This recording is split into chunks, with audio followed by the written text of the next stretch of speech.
Aujourd'hui, on teste ce que beaucoup de cyclistes sous-estiment, l'aérodynamisme. Et on va voir, est-ce que avoir un maillot haut de gamme qui vaut plus de 100 euros, c'est intéressant? Est-ce que plier les coudes, c'est plus intéressant que changer de paire de roues? Ou est-ce qu'il faut mieux opter pour un vélo aéro ou un vélo type grimpeur, type montagne? Quelles sont vraiment les réelles différences sur le terrain? Voilà, je vais tester donc vélo, tenue, position, casque, tenue, etc. Avec l'équipe d'Aeroscale, on va faire ça, nos tests en grandeur nature. Explique-nous, Manuel, qu'est-ce qu'Aeroscale? Alors, Aeroscale, c'est une solution que j'ai montée il y a 4 ans et qu'on dédie principalement aux équipes professionnelles. Notre but, c'est d'aller chercher la mesure de tout ce qui frotte, c'est-à-dire aéro-roulement, et le plus proche possible du terrain, le plus rapidement et avec le plus de précision possible. Donc pour ça, on a développé un système qui combine des capteurs au sol, dont vous pouvez voir des bandes de détection. C'est sur ces bandes que va rouler Mathieu et qu'on va détecter des points de passage, et un équipement embarqué sur le vélo qui permet de mesurer quelle est la pression de l'air qui s'applique sur Mathieu. Et grâce à des algorithmes, on va être capable de recalculer les coefficients et de dire si tel vélo est plus rapide que tel autre, si tel casque est plus rapide que tel autre. Et voilà, le champ des possibles est infini et on est capable d'aller voir des mesures de l'ordre de 1-2 watts quand les conditions sont bonnes comme aujourd'hui. Parfait, j'ai hâte. Cette vidéo est sponsorisée par Bicycle. Bicycle, c'est le moyen le plus sûr et le plus simple de vendre votre vélo en ligne et dans le monde entier. Voilà, c'est leur gros avantage parce que vous avez accès à une grosse communauté. C'est super simple, hein, ça prend que quelques minutes de mettre votre annonce en ligne. En plus, ils vont vous proposer un prix juste. Justement, voilà, c'est quelque chose qui n'est pas toujours évident. Si vous avez acheté votre vélo il y a 10 ans, vous savez pas forcément comment l'estimer, à quel prix il pourrait être vendu maintenant. En plus, voilà, c'est un site qui est vraiment fait pour être vendu dans le monde entier. Donc, au niveau de la livraison, de l'expédition, etc., c'est simplifié. Ils peuvent vous envoyer un carton.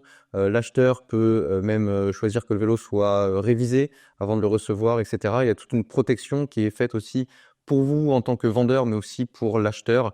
Voilà, des garanties qui sont mises en place. Vous pouvez avoir 20% de réduction avec le code CPA 20 sur donc le site bicycle/CPA. Donc c'est notre petit site à nous chez Bicycle. Vous retrouverez le lien dans la description. Voilà, donc 20% de réduction sur la protection vendeur avec le code CPA20. Pour commencer, je vais tester la différence donc entre le vélo aéro, le Scott Foil, et le vélo plutôt typé montagne, le Scott Addict. C'est bon, tu peux prendre le vélo et te poser avec le vélo sur la balance. Donc là, 71,4, ok, c'est bon, donc là tu peux descendre. Donc tu peux faire tes roues libres, tu devras entendre le bip de début, le bip de fin, aller-retour. Si tu as le moins de problèmes, tu reviens ici. Donc tu tournes les jambes, tu sais, tu t'élances à 80 tours minute, puis ensuite tu es plutôt à 60, tu vois, RPM, il faut bien tourner les jambes. Position constante, regard, voilà, essaye d'être le regard le plus neutre possible, c'est la tête qui fait tout. Je crois par contre de il y a la cour, mais il prend beaucoup de fois. T'as eu les billes? Ouais. Top, super. Bah allez, hop, on peut changer le vélo. C'est tout bon. Même position, hein.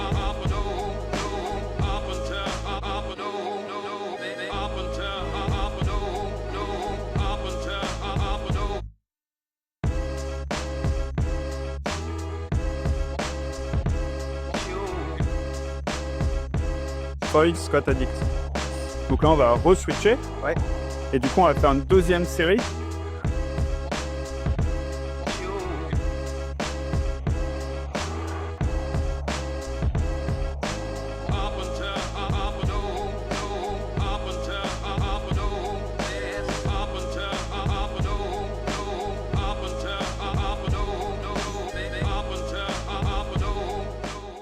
Ensuite, après avoir testé les vélos, je vais tester différentes tenues aussi. Donc, j'ai cette tenue-là, donc cuissard, maillot de chez Castelli. C'est leur nouveau modèle Aero Race, donc vraiment typé pour l'aéro.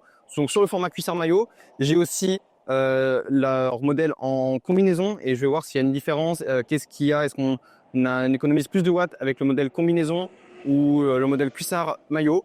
Et je vais comparer ça à un ensemble cuissard maillot, le cuissard maillot de mon équipe de l'AVC Aix-en-Provence, qui est assez basique. Et on va voir justement, avec une tenue haut de gamme, est-ce qu'on peut vraiment économiser des watts? Est-ce que ça vaut le coup de passer sur ce type de tenue que vous pourrez utiliser sur des cyclosportives ou n'importe quel type de compétition ou même à l'entraînement pour aller plus vite.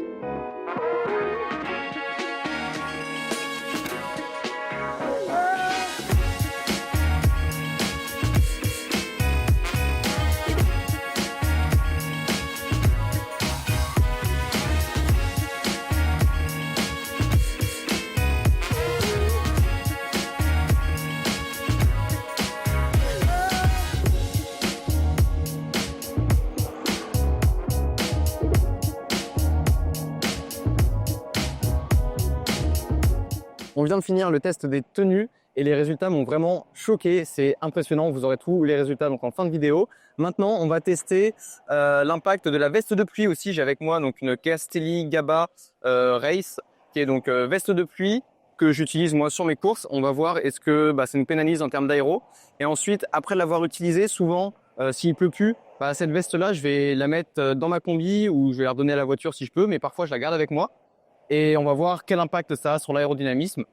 Et dernière chose qu'on testera, ça va être les casques. J'ai avec moi un casque vraiment typé aéro et un casque plutôt typé aéré quand il fait chaud. On va voir quelle est la différence d'un point de vue aéro. Et enfin, on testera l'impact d'une casquette sous le casque. Est-ce que ça nous pénalise ou pas en aéro?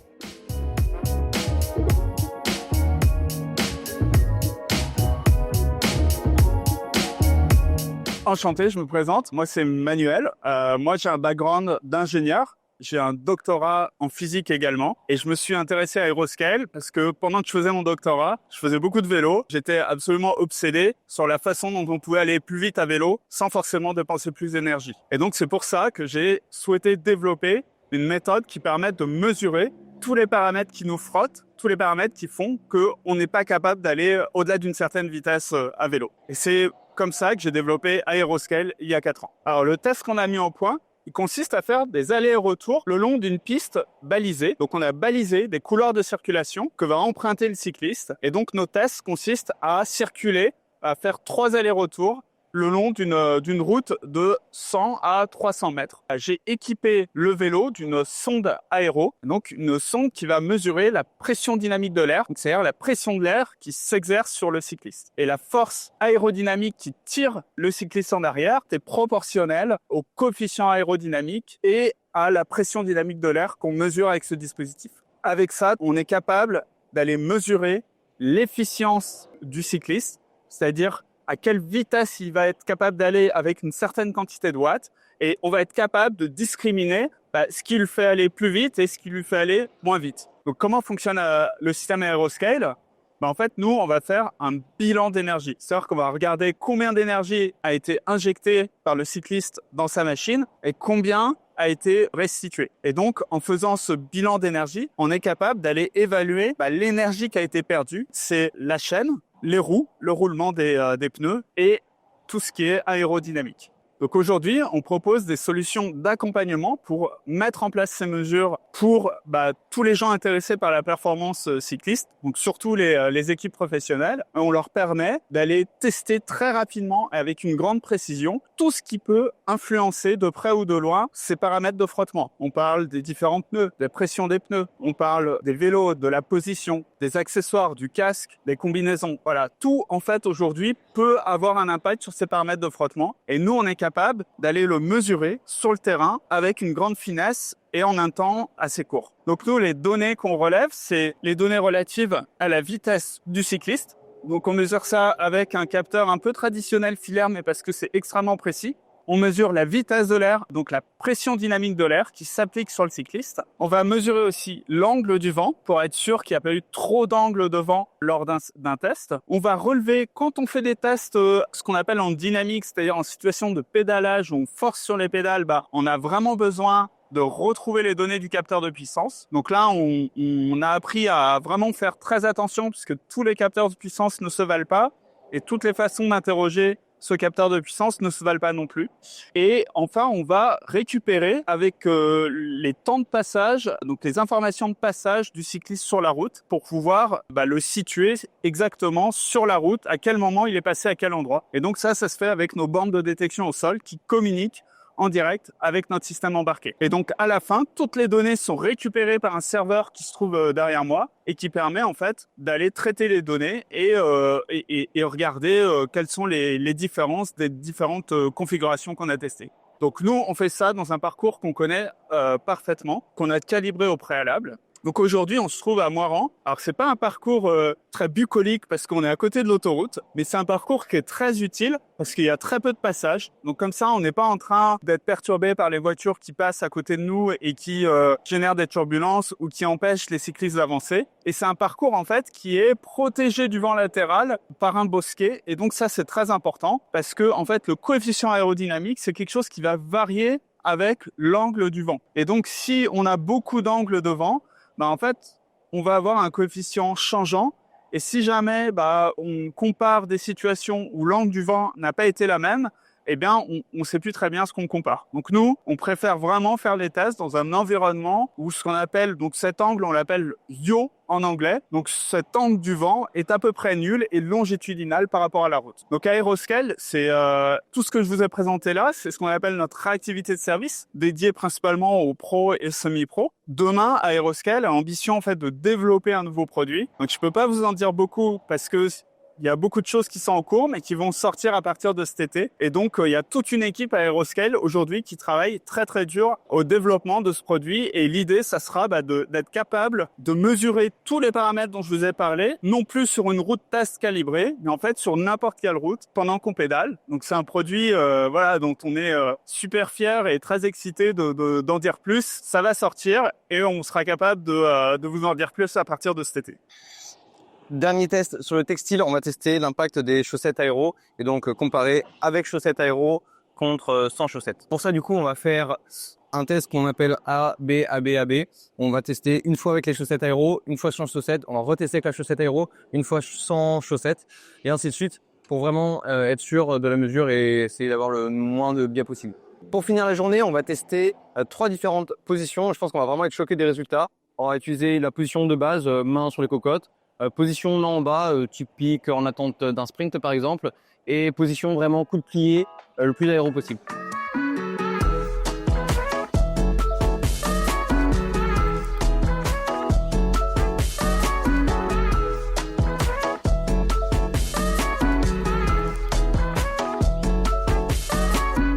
Ça y est, on a fait toutes les configurations que je voulais tester. Voilà, on va remettre tous les résultats au propre, même si on a vu les premières tendances là déjà.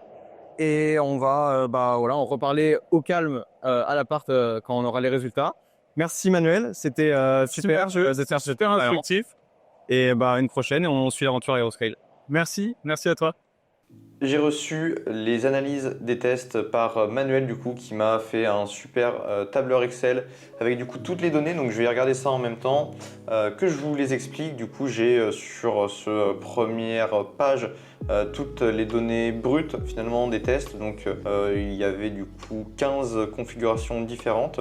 On a ici en première colonne la vitesse moyenne pendant les tests et du coup ça c'est une donnée qui est assez importante parce que du coup on va estimer le gain ou perte de watts en fonction de la vitesse du test, c'est-à-dire qu'on ne va pas forcément faire de comparaison en essayant d'estimer qu'est-ce qui se passe à 45 km/h ou qu'est-ce qui se passe à 30 km/h, sachant que j'ai fait les tests principalement entre 35 et 40 km/h. Du coup, on a choisi de représenter en termes de gain de watts ou perte de watts seulement à 35 et 40 km/h. On aurait des écarts qui seraient plus importants si on s'intéresserait aux valeurs à 45 km/h ou au-delà, parce que forcément plus la vitesse augmente, plus les différences en termes de résistance aérodynamique sont importantes. Donc voilà, on a toutes les données récapitulées ici et après, surtout ce qui va nous intéresser, ça va être par catégorie et ici c'est représenté de façon assez claire. Pour les vélos du coup, donc la différence entre le Scott Foil et le Scott Addict, on a donc 7 watts de perte avec le Scott Addict à 35 km/h, 10 watts de perte à 40 km/h, ce qui est finalement pas si énorme au vu de l'investissement que peut représenter un nouveau vélo. Voilà, si on remet ça par rapport, et je vais directement passer sur les positions, finalement on voit que les gains de watts grâce aux positions sont plus importants que ce qu'on peut avoir entre deux vélos aéro. Et voilà, on avait testé donc 3 positions. La position de référence qui était une position qui était déjà quand même relativement aérodynamique. J'ai pas essayé de forcer les choses et d'être volontairement les bras vraiment très tendus. J'ai essayé quand même d'être quand même concentré comme je peux l'être parfois en échappée ou quand la fatigue s'installe. On n'est pas forcément dans une position aéro qui est très extrême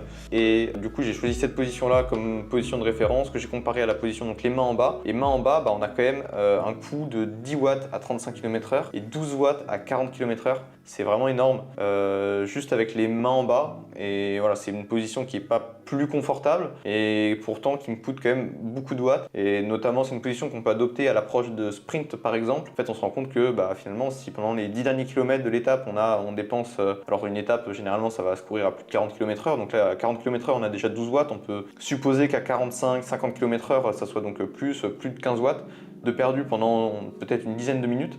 En fait, on a mieux fait de se mettre main sur les cocottes en position un petit peu plus aéro, au final, plutôt que d'attendre main en bas et de perdre cette énergie-là. Donc ils se mettent en position du coup de sprint seulement au dernier moment, juste pour sprinter. Et sur la position extrême, donc là où j'essaie d'être le plus aéro possible, là on a quand même un gain du coup de 13 watts à 35 km/h, 18 watts à 40 km/h comparé à la première position, à la position de référence. Donc ça fait quand même une sacrée différence et c'est clairement intéressant. Quitte à mettre moins de watts, du coup au final si je peux rouler à 40 km/h avec 18 watts de moins, c'est pour moi plus intéressant, même si c'est une position qui est un petit peu plus coûteuse. Peut-être que du coup c'est des watts en plus si je suis échappé en solitaire par exemple, des watts économisés à ce moment-là que je pourrais mettre du coup en plus en fin d'étape si jamais ça remonte un petit peu ou à un moment où la position aéro fera moins la différence, même sur une échappée ou sur quelque chose qui va quand même durer pendant très longtemps. Si on prend des relais, etc., essayer vraiment de se concentrer là-dessus parce que finalement, sur plusieurs heures, ça fait une différence vraiment massive de dépenses énergétiques et d'économie d'énergie seulement en se concentrant sur sa position. Et voilà, du coup, éviter quand même plutôt la position main en bas dans le creux du cintre qui est une position qui est assez mauvaise en aéro. Voilà. Sinon, sur les autres résultats, dans le textile, on a eu des différences qui étaient vraiment intéressantes entre le cuissard maillot, donc Castelli, qui nous a servi de valeur de référence là, dans ces tests-là, comparé à ma tenue de club. On a 8 watts à 35 km/h et 15 watts à 40 km/h. Voilà, donc c'est pareil, on peut supposer que plus la vitesse augmente, plus on a une différence de watts qui sera grosse entre les deux. Mais voilà, finalement, c'est plus que la différence entre le Scott Foil et le Scott Addict, donc entre mon vélo de montagne et mon vélo aéro. Finalement, j'ai plus de différence juste avec deux tenues. Et voilà, ne serait-ce qu'à 35 km/h ou même à 40 km/h, 15 watts de perdu juste avec la tenue, c'est énorme, sachant que 15 watts, c'est ce qu'on peut gagner en une saison d'entraînement parfois. Donc juste en changeant de tenue, c'est pas négligeable du tout. Et à des vitesses qui sont quand même réalistes, en 35 km/h, si par exemple vous faites des grandes fonds d'eau, dans des longues vallées, etc., vous roulez facilement à 35 km/h, forcément c'est des watts économisés à ce moment-là que vous pourrez mettre en plus dans l'école plus tard. Donc vraiment pas négligeable du tout la tenue. Comparé à la combinaison, là on n'a pas vu vraiment de différence significative. On a perdu 1 watt à 35 km/h. La combi nous coûterait 2 watts de plus que le cuissard maillot à 40 km/h. Donc voilà, finalement la combi serait pas forcément mieux que le cuissard maillot. En tout cas avec les tests qu'on a fait, ma position, ma morphologie, etc. Bien sûr, c'est pas forcément une généralité. Mais là en tout cas sur cuissard maillot et combi de la même gamme de chez Castelli, finalement il n'y a pas vraiment de différence. Donc après c'est des préférences personnelles, je dirais que le cuissard maillot est peut-être un petit peu plus confortable, donc à choisir moi j'opterais peut-être plus pour le cuissard maillot. Si il n'y a pas de différence d'un point de vue aéro, j'opterais peut-être certainement plus pour le cuissard maillot. J'ai essayé aussi la veste de pluie. Alors il aurait fallu que je teste peut-être plus de vestes de pluie pour comparer, pour me rendre compte quel impact ça pouvait avoir sur l'aéro. Et donc j'ai testé la Gaba de chez Castelli, donc il me coûte 4 watts à 35 km/h et 9 watts à 40 km/h, ce qui fait qu'elle est quand même plus rapide au final que ma tenue de club. Donc au final je fais mieux de rouler avec ma Gaba en course plutôt qu'avec les tenues de mon club.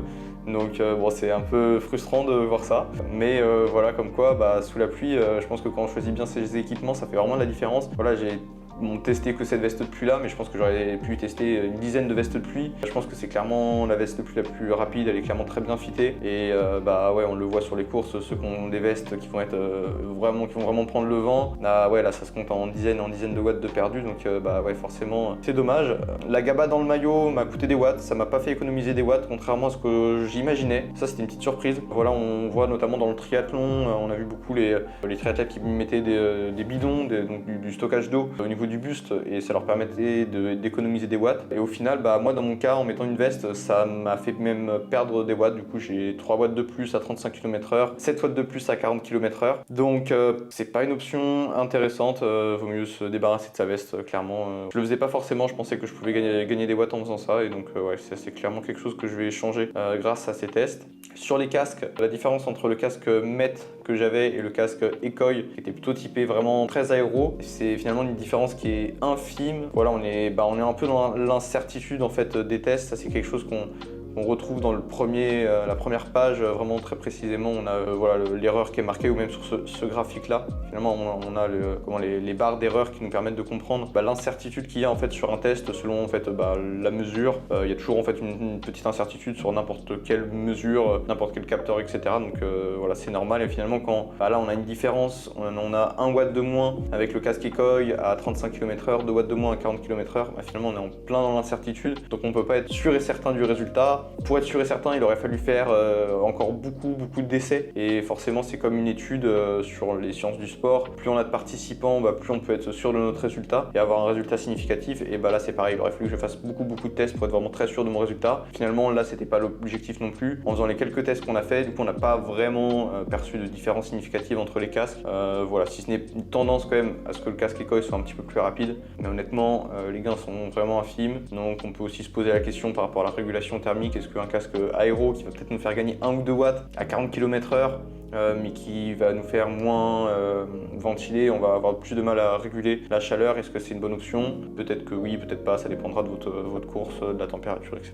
On a fait le test de la casquette aussi. Là les résultats sont intéressants, c'est le seul test où en fait voilà, généralement la perte de watts ou le gain de watts s'amplifie au fur et à mesure que la vitesse augmente. Mais dans le cas de la casquette, c'est pas le cas, puisque la casquette m'a coûté 2 watts à 35 km/h, mais m'a fait économiser 4 watts à 40 km/h.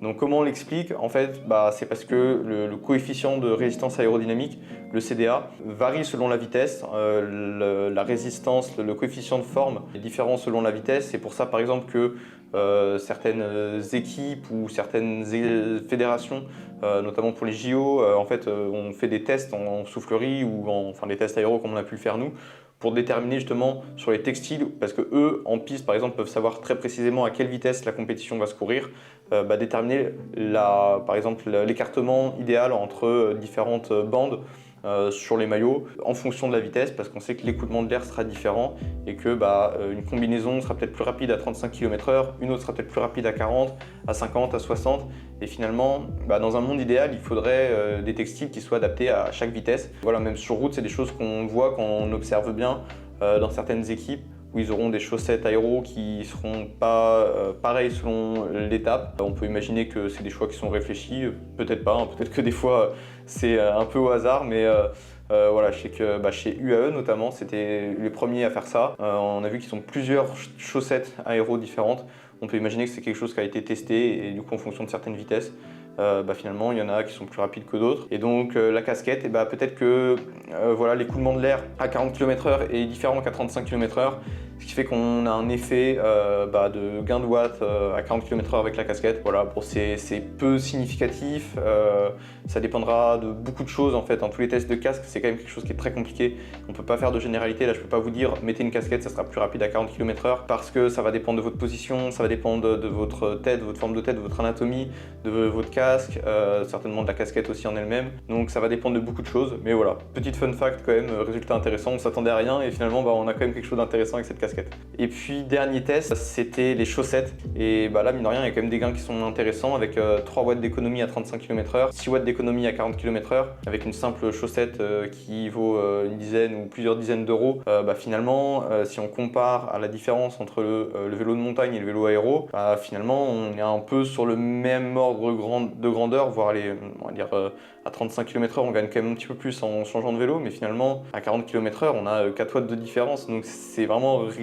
Et c'est voilà, un tout petit investissement qui vaut clairement le coup, opter pour des chaussettes aéro. Et voilà, ça sera le mot de la fin de cette vidéo.